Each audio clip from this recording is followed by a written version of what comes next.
देवघर स्थानीय पुलिस कार्यालय परिसर में आज देवघर एसपी सौरभ कुमार ने स्मार्ट ई बिट ऐप को लॉन्च किया। ये ऐप अब शहर की पेट्रोलिंग को रियल टाइम में मॉनिटर करेगा ताकि गश्ती व्यवस्था को अधिक प्रभावी और जवाबदेह बनाया जा सके। लॉन्चिंग के दौरान एसपी सौरभ कुमार ने हरी झंडी दिखाकर राउडी पेट्रोलिंग टीम को रवाना किया। ये टीम शहर के 6 चिन्हित संवेदनशील क्षेत्रों पुनसिया, क्लब ग्राउंड, बिलासी, बेलबगान, बंधा सहित अन्य स्थानों पर लगातार निगरानी रखेगी और इसके साथ ही पहले से संचालित शक्ति पेट्रोलिंग टीम, जिसमें महिला पुलिस पदाधिकारी शामिल है, भी शहर के विभिन्न हिस्सों में सक्रिय रूप से तैनात रहेगी। इन सभी टीमों का उद्देश्य सामाजिक तत्वों पर नियंत्रण रखना और अपराध पर नकेल कसना है। कार्यक्रम के दौरान एसपी सौरभ कुमार और सीसीआर डीएसपी ने हरी झंडी दिखाकर बाइक पेट्रोलिंग को भी रवाना किया। एसपी सौरभ कुमार ने कहा कि शहर में अपराध नियंत्रण को मजबूत करने के लिए देवघर पुलिस ने स्मार्ट ई बिट ऐप लॉन्च किया। ये ऐप गश्ती पदाधिकारियों की गतिविधियों, लोकेशन और कार्यप्रणाली को नियमित रूप से ट्रैक को मॉनिटर करेगा, जिसमें उनकी जिम्मेदारी सुनिश्चित होगी और अपराध नियंत्रण में मदद मिलेगी। देखिए देवघर से अरविंद यादव की रिपोर्ट।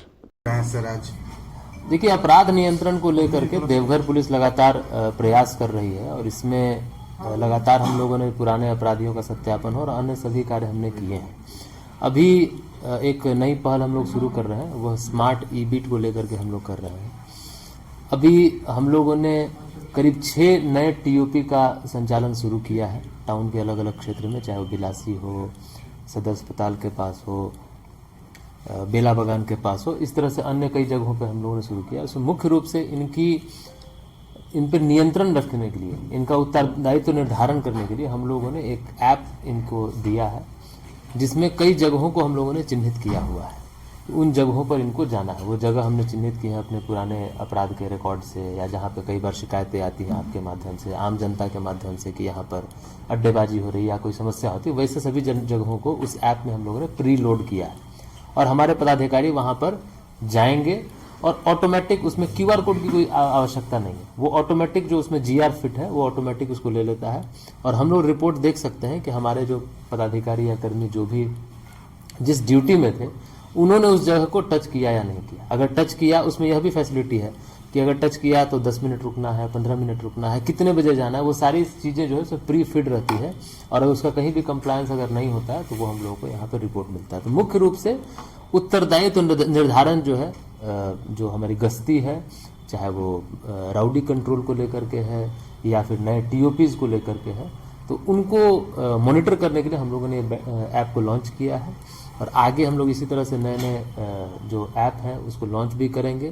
क्योंकि अब डिजिटल जो युग है उसका समय है और मॉनिटरिंग जो है वो निश्चित रूप से ऐसी हो ताकि लोगों का उत्तरदायित्व जो क्लियरली निर्धारित हो सके। हम लोग इस भी कार्य में आगे बढ़ रहे हैं कि हम लोग अभी GPS भी उन सभी गाड़ियों में लगवा रहे हैं। कुछ दिनों में GPS से फिटेड वो सारी गाड़ियाँ हो जाएंगी, तो उनकी लाइव ट्रैकिंग भी हम लोग कर सकेंगे और मुझे उम्मीद है कि इससे कहीं ना कहीं शहर में अपराध नियंत्रण पे सहयोग मिलेगा। यह बीट सेवा यहाँ पर सिर्फ उपलब्ध है कि फिर और कहीं राज्य में चल रहा है? देखिए, वर्तमान में तो हम लोग यहाँ पे झारखंड में पहला जिला है जहाँ पर कि यह वाली बीट सुविधा चल रही है। अलग अलग तरीकों से अलग अलग जिलों में चल रहा है और अलग अलग राज्यों में अलग अलग प्रणालियाँ चलती हैं।